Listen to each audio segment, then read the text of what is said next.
I really like Cyberpunk 2077. It's strange to think that such a statement can be controversial, but here we are. But maybe you're a true-to-form busy gamer and have no idea why that statement would be abnormal. I'm not here to bog you down with the development details of Cyberpunk 2077, or the technical performance of the latest patch. What I'm here to tell you is that if you like RPGs, sci-fi, and have a next-gen console or upper-tier PC, Cyberpunk 2077 is an imperfect but completely fun time for a busy gamer like me. Let's start the Busy Gamer review of Cyberpunk 2077. Welcome back to No Time Gamer, the channel helping your gaming sessions be time well spent. RPGs can be taxing for a busy gamer, and games that deal heavily in mature content like Cyberpunk can be even more challenging since having young kids leaves me only an hour or two to play on any given night. But surprisingly, this was not an issue. The game always gave me engaging missions to complete and compelling stories to tell. My V, the main character, was a street kid, but I could have gone with a nomad or corpo as well to get started. As a street kid, V was positioned in the streets of Night City trying to make his name, hustling jobs and cracking skulls. This eventually leads to a job where everything goes sideways, and V ends up with the AI construct of Johnny Silverhand, aka Keanu Reeves, stuck in his head fighting for control. I won't say too much else about the story other than CD Projekt Red has continued their tradition of crafting well-made and interesting stories that keep you hooked. I loved the story and the way it was told. Anytime I turned on Cyberpunk, I was instantly drawn in, excited to see where the story would go and what branched paths I would take. I can't say how much difference each decision I made changed the game world.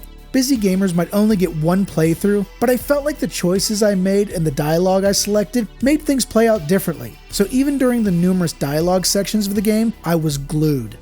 Probably what surprised me most about Cyberpunk was the combat. I'd watched videos and previews before buying the game, and the combat looked kinda lame, especially the melee combat.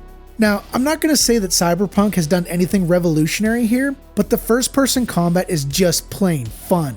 Guns feel impactful, and the shooting control is tight. And the melee combat, which looks almost goofy when viewed while not playing, is way better and more precise than I expected. It doesn't rival any kind of third-person combat, but it's a viable option when things get up close and personal.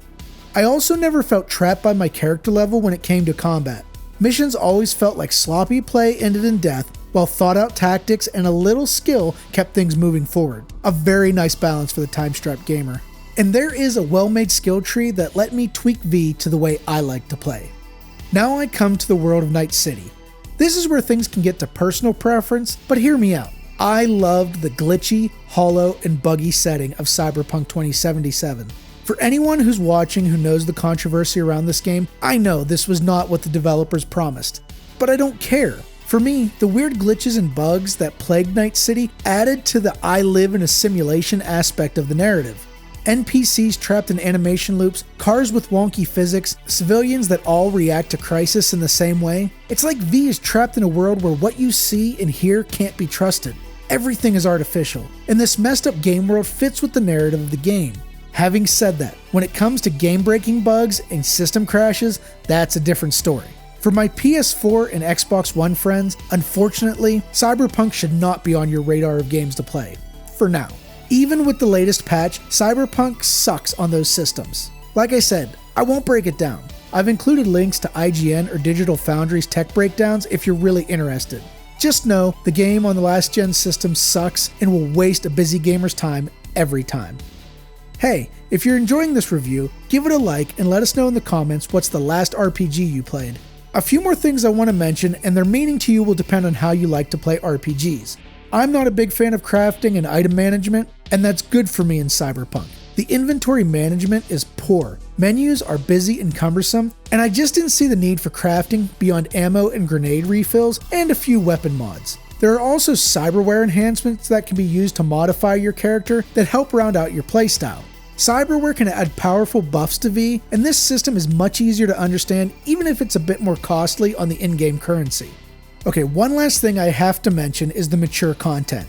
If you have kids, this is not a game for young audiences. Here's a quick spoilery example.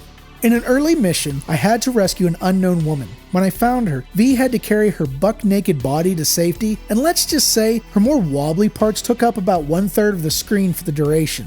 It was pretty awkward, and I'm sure my wife would have made it feel even more weird about it if she had walked in during that part.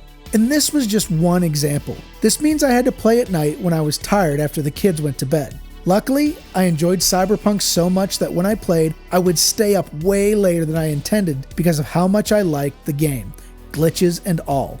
RPGs are hard to evaluate for busy gamers. They are usually longer games that have multiple systems that require managing, but depending on how you play Cyberpunk, some systems can be ignored. In the story, its optional quests and the side missions kept me thoroughly entertained every time I played. And for a busy gamer, having a good time every time is what matters most. Obviously, the game is not perfect, and CDPR grossly oversold their game's capabilities. And for last-gen console owners, it's a complete bust as of now. But if you have the right hardware and aren't turned off by the mature content, then for busy gamers, Cyberpunk 2077 is time mostly well spent.